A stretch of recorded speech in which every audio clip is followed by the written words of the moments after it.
Hello प्यारे विद्यार्थियों, स्वागत है फिर से आपका आपके अपने YouTube चैनल दिशा क्लासेस वाईपुर पर। तो आज इस वीडियो में अपना विषय है सार्थक क्रम, या अंग्रेजी में बात करें तो प्रॉपर ऑर्डर। रीजनिंग का बहुत ही महत्वपूर्ण टॉपिक है। 8-10 सवाल इस वीडियो में डिस्कस करेंगे और ये समझने का प्रयास करेंगे कि परीक्षा में जब हम ऐसा सार्थक क्रम से संबंधित प्रश्न आ जाए तो क्या सावधानी रखेंगे, अगर कोई कठिन प्रश्न आ जाता है तो क्या तरीका हो सकता है कि हमारा प्रश्न है वो सही हो जाए। तो चलिए शुरुआत करते हैं बिना समय गंवाए। पहला प्रश्न है अपने सामने यहाँ।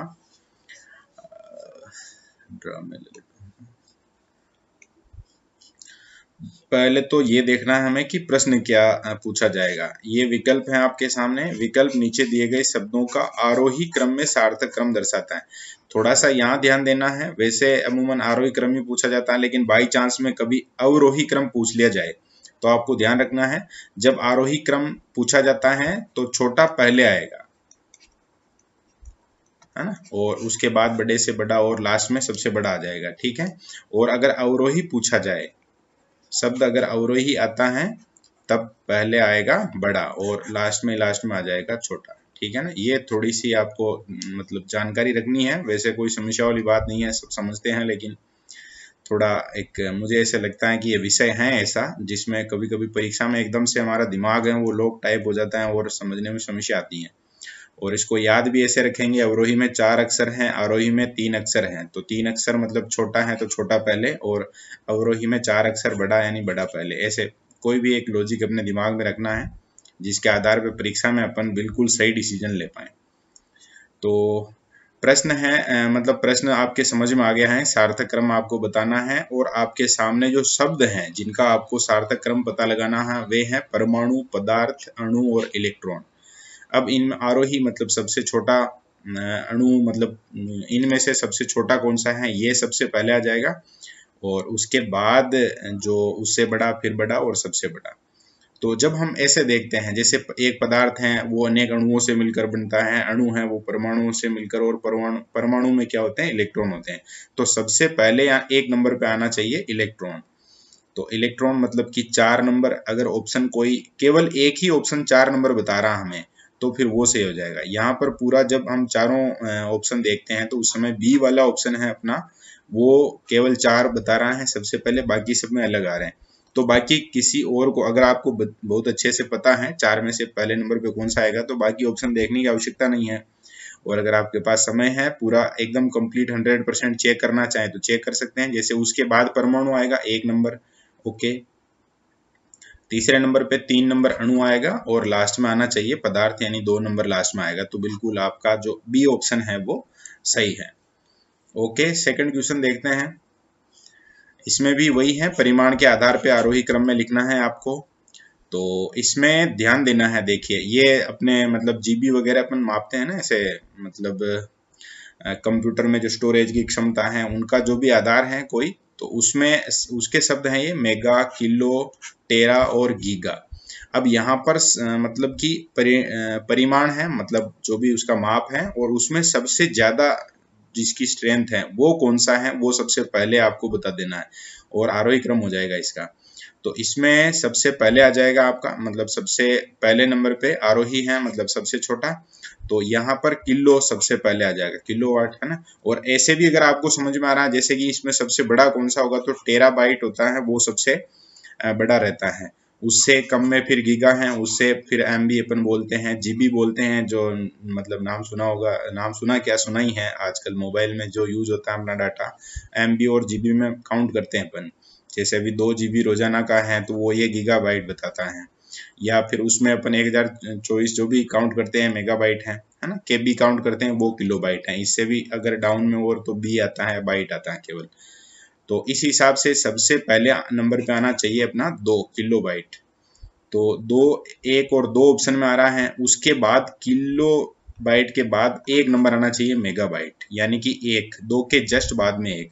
तो यहाँ 2 के जस्ट बाद 4 आ गया, यहाँ 2 के जस्ट बाद 1। अब आपको कोई और ऑप्शन नहीं देखना है, जो डी ऑप्शन है वो आपका सही है। और कंफर्म कर लेंगे। उसके बाद 4 नंबर आना चाहिए गीगाबाइट, बिल्कुल सही, और लास्ट में आना चाहिए टेराबाइट, तो बिल्कुल सही। ओके, और ये अगर याद भी रह जाए बाई चांस में, क्योंकि महत्वपूर्ण है, यहाँ से प्रश्न पूछा जा सकता है और हो सकता है कहीं हमारे ऐसे ध्यान में नहीं आया हो, चूक भी सकते हैं। तो अभी अगर आप याद भी कर लेंगे इसको तो और बढ़िया रहने वाला है। तीसरा प्रश्न है अपना, हार्डवेयर में अनुक्रम वार ऑर्डर देने का सर्वोत्तम तरीका। वैसे जो प्रश्न पूछा गया है वो तो मेरे समझ में नहीं आ रहा, लेकिन ऑप्शन देखते हैं। सिलिकॉन चिप्स, ट्रांजिस्टर, निर्वात नली और एकीकृत परिपथ, या इसको अपन आईसी भी बोलते हैं, इंटीग्रेटेड सर्किट। तो इसमें अपने को जो पता लगाना है वो ये है कि सबसे पहले किस प्रकार के कंप्यूटर बने, ऑर्डर देने के लिए कौन सा मतलब प्रयोग किया गया था इनमें से मेथड, और अब मतलब उसके बाद दूसरे नंबर पे, तीसरे नंबर पे और चौथे नंबर पे जैसे जैसे अपग्रेड हुआ कंप्यूटर तो किस प्रकार से जो हार्डवेयर है उनमें अपडेशन आया। तो सबसे पहले शुरुआत हुई थी, अगर ध्यान में है आपको तो बहुत बढ़िया बात, निर्वात नली। यानी कि आपके पास अगर 3 जिस ऑप्शन में है वो ऑप्शन आपका सही हो जाएगा। तो डी वाला ऑप्शन और ए वाला ऑप्शन तो आप काट ही सकते हैं, यहाँ पर मामला ही खत्म है ना। अब आपके पास बी या सी में से एक सही होगा। तो निर्वात नली के बाद कौन सा आया था, तो उसके बाद आया था ट्रांजिस्टर, यानी 2 उसके बाद देखना है, यहाँ 4 है यहाँ 2 है, मतलब आपका जो सी ऑप्शन है वो सही हो जाएगा। चेक कर लेंगे। उसके बाद 4 नंबर आईसी मतलब इंटीग्रेटेड सर्किट वाला आना चाहिए, और अभी मतलब लेटेस्ट जो है वो सिलिकॉन चिप्स का है, मतलब एक सबसे लास्ट में आना चाहिए। तो सी ऑप्शन आपका सही आंसर हो जाएगा। इसको भी याद रखेंगे, और जो RSCIT का एग्जाम देने वाले हैं उनको भी याद रखना है। ऐसे पूछा जा सकता है प्रथम पीढ़ी में क्या उपयोग किया गया था कंप्यूटर की, में दूसरी में क्या, तीसरी में, चौथी में, ऐसे। तो ये उसका अनुक्रम बन गया, अपने सी वाला ऑप्शन आपका इसमें सही हो जाएगा। चौथा प्रश्न है, यहाँ भी जो विकल्प हैं और शब्दों का सार्थक क्रम बताना है आपको। इसमें मतलब कि जो रेत बनने की प्रोसेस है पूरी की पूरी वो बता रखी है। अब जब इस प्रकार का कोई प्रश्न आता है आपके सामने तो दिमाग में यही चीज आती है कि जैसे पहाड़ी है, पहाड़ी में शिलाखंड होते हैं, उसके बाद उनसे चट्टानें टूटती हैं, चट्टानों से पत्थर और उसके बाद रेत। तो लास्ट में ध्यान में आ रहा है, मतलब दिमाग में ऐसे आ सकता है अमूमन जो भी सामान्य विद्यार्थी हैं। लेकिन जब ऑप्शन देखेंगे तो लास्ट में, क्योंकि यहाँ पर आरोही लिखना है अवरोही है ये नहीं कहा गया है, तो हमें ही पता लगाना है कि कौन सा रहेगा तरीका। तो इस हिसाब से अब यहाँ पता चल रहा है कि यहाँ पर जो क्रम है वो छोटे से, मतलब आपको सबसे पहला ऑप्शन जो सबसे लास्ट स्टेप है वो लेना रहेगा। तो सबसे लास्ट स्टेप तो यही हो गया, वो लास्ट एंड फाइनल रेत में कन्वर्ट हो जाता है, जो पहाड़ी के बाद मतलब प्रोसेस शुरू होती है, शिलाखंड, फिर चट्टान, फिर पत्थर और रेत। तो 2 ऑप्शन सबसे पहले जिसमें है वो आपका सही उत्तर हो जाएगा। अब यहाँ पर अपने पास जो एक ही ऑप्शन है जिसमें 2 ऑप्शन सबसे पहले हैं, ए वाला ऑप्शन। तो ए वाले ऑप्शन में सबसे पहले आ गया मतलब 2, उसके बाद आ रहा है 1, तो बिल्कुल ठीक है, पत्थर। उसके बाद आना चाहिए 3, चट्टान, ओके। 4 नंबर आना चाहिए, उसके बाद शिलाखंड, और फिर लास्ट में आना चाहिए 5, पहाड़ी। तो जो सार्थक क्रम है वो ए का ही बनेगा, ए ही आपका इसमें आंसर हो जाएगा। ओके, नेक्स्ट 5वां है। इसमें मतलब ऊपर जो प्रश्न है वो लगभग सभी में सेम ही रहता है, वही है कि ये जो कार्यक्रम है उसकी शुरुआत और सबसे जो अंत है उसका ये आपको बताना रहेगा यहाँ पर। तो उसी आधार पे आपको काम करना है। और इसमें देखते हैं सबसे जैसे आपको किसी को ईमेल भेजना है तो आप कंप्यूटर यूज करेंगे आप ईमेल भेजने के लिए, तो उसकी प्रोसेस क्या रहेगी, उसकी 5 स्टेप क्या रहेगी, वो यहाँ पर पता आपको लगाना है, बताना है। तो प्रोसेस में सबसे पहले यही है, कंप्यूटर आप ऑन करने वाले हैं और लास्ट का आपको पता है, लास्ट एंड फाइनल उसको क्लोज करना रहेगा। तो सबसे पहले 3 आना चाहिए, सबसे लास्ट में 5 आना चाहिए। तो 3 सबसे पहले सभी में आ रहा है, तो कोई सा भी हो सकता है, इसके आधार पे अपन ये नहीं बता सकते। और यहाँ 5 भी 3 में आ रहा है, केवल बी ऑप्शन आपका इसमें सही उत्तर नहीं हो सकता, ये आपको पता चल गया। ओके, अब ए सी डी में से एक को सही करना है। अब सबसे पहले आपने ओपन कर लिया, ओके। इसके बाद आपको क्या करना है, आप टाइप करेंगे मैसेज, ये भी ठीक बात ही है ना। तो एक किस में आ रहा है, अब एक के लिए आपके पास एक मात्र ही ऑप्शन है सी, और ये आपका उत्तर भी हो जाएगा। इसी के आधार पे आगे आप चेक भी कर सकते हैं। आगे 4 नंबर आ रहा है, तो 4 नंबर में क्या है, उसको सेव करना है कंप्यूटर में।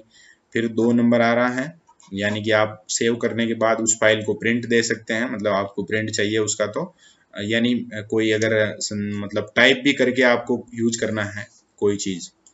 और लास्ट एंड फाइनल आप क्या करने वाले हैं, क्लोज करने वाले हैं। तो 5 तो आ ही रहा है, सी ऑप्शन आपको इसमें सही करना रहेगा।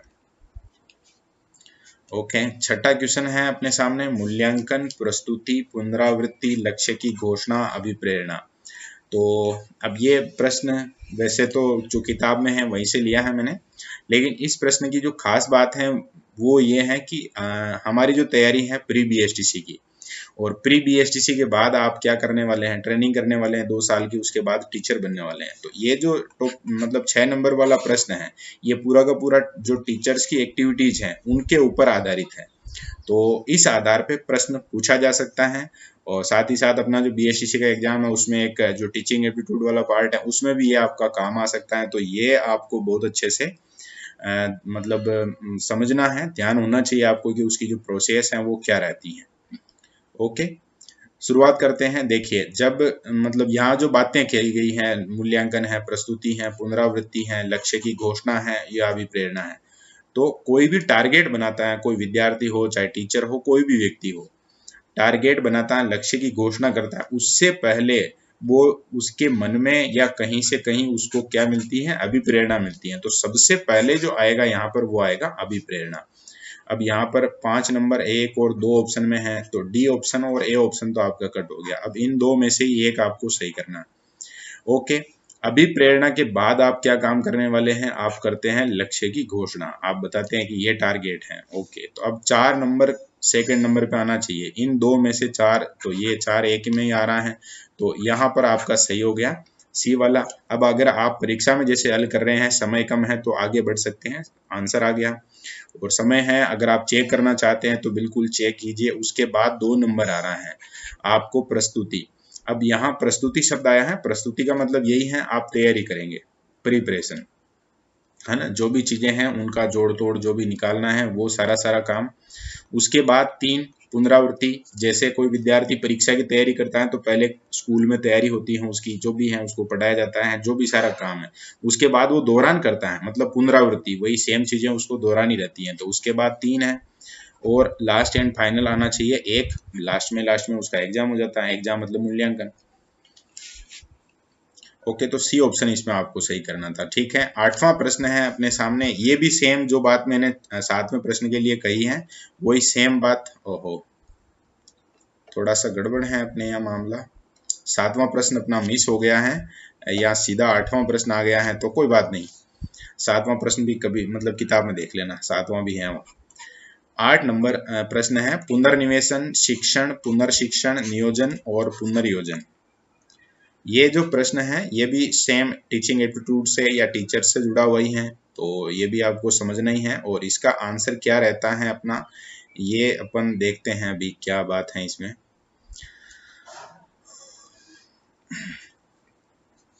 सबसे पहले जैसे कोई टीचर हैं, क्लास में जाते हैं तो उनको सबसे पहला काम क्या करना रहता है, पुनर्निवेशन नहीं, शिक्षण तो वहां जाने के बाद, पुनर्शिक्षण तो पुनर्निवेशन के भी बाद होता है, पुनर्योजन भी इसके बाद। यानी सबसे पहला काम वो करेंगे, प्लानिंग करेंगे, नियोजन, योजना बनाएंगे कि क्या पाठ पढ़ाना है, क्या प्रश्न उत्तर बताने हैं, क्या है चीजें सारी। तो 4 सबसे पहले आना चाहिए, और 4 सबसे पहले केवल एक ही ऑप्शन में है, तो आगे बढ़ सकते हैं यहाँ से चाहे तो, और चाहे तो इसको पूरा अपन चेक भी कर सकते हैं। जैसे उसके बाद 2 नंबर आना चाहिए, प्लानिंग की, क्लास में गए, पढ़ाया, ठीक है, तो 2 नंबर पे शिक्षण आ गया। अब 3 नंबर पे आना चाहिए 1, यानी पुनर्निवेशन, प्रश्न उत्तर पूछना, क्या कमियां रही हैं, क्या चीज समझ में नहीं आई, वो सारा सारा का सारा पुनर्निवेशन। उसके बाद 5 नंबर यानी पुनर्योजन, फिर से प्लानिंग करना, किन किन विद्यार्थियों की समस्या है या क्या चीजें ऐसी हैं जो समझ में नहीं आ रही हैं, फिर से उनकी प्लानिंग। और लास्ट एंड फाइनल फिर से उनको बताना या पुनर्शिक्षण, जो चीजें छूट गई हैं, समझ में नहीं आई हैं वो चीज।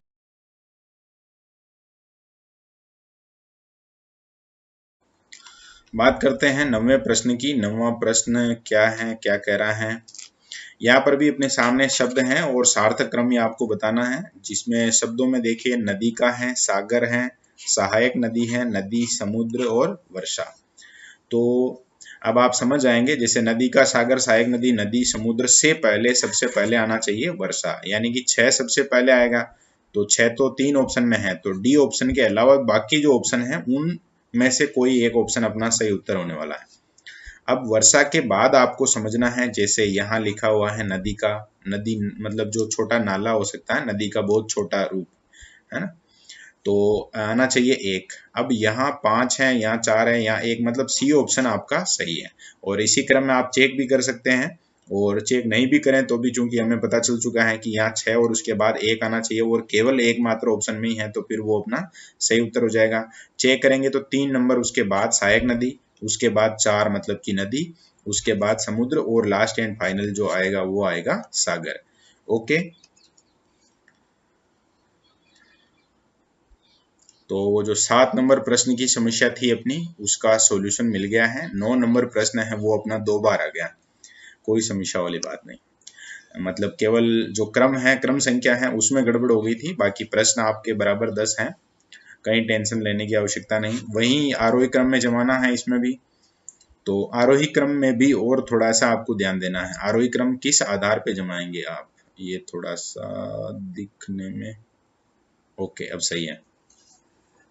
किस आधार पे जमाएंगे आप, तो यहाँ पर आपका जो आधार रहेगा वो आधार रहेगा, जैसे अपने पास नाम है महाद्वीपों के, दक्षिणी अमेरिका, अफ्रीका, यूरोप, ऑस्ट्रेलिया और उत्तरी अमेरिका।